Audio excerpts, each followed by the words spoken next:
on a malheureusement jusqu'à 1 chat sur 4 comme ça qui va finir euthanasié. Je m'appelle Marion Desmarchelier, je suis docteur vétérinaire, professeure à la faculté de médecine vétérinaire de l'Université de Montréal.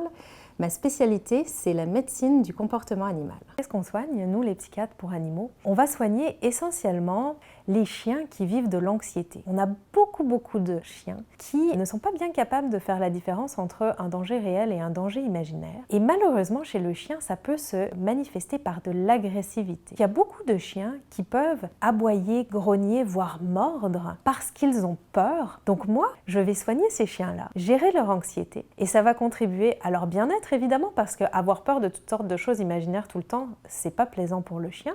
C'est très stressant pour le propriétaire d'avoir un chien qui risque d'être agressif.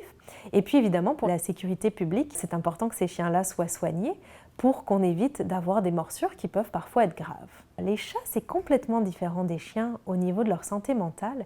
Les chats vont beaucoup intérioriser leur anxiété. Et ça peut sortir de plein de manières, mais comme chez nous, ça peut sortir par exemple par des maladies plus dites physiques. La cause la plus fréquente de présentation des chats dans les urgences vétérinaires, ce sont les problèmes urinaires. Ils sont tellement stressés que ça va causer une inflammation de leur vessie. Et donc c'est un petit peu difficile parfois de faire ce lien-là. Mais si on ne soigne pas l'anxiété de ces chats-là, il y en a beaucoup qui vont devoir revenir en urgence plusieurs fois chez le vétérinaire. Et on a malheureusement jusqu'à 1 chat sur 4 comme ça qui va finir euthanasié parce qu'on n'arrive pas à s'en sortir de ses problèmes urinaires. C'est parce qu'on n'a pas compris que c'était en fait une manière pour son corps de manifester ce stress, cette anxiété-là qui finalement les ronge de l'intérieur. Chez les chevaux, on a beaucoup de problèmes aussi de stress qui vont par exemple faire des ulcères gastriques.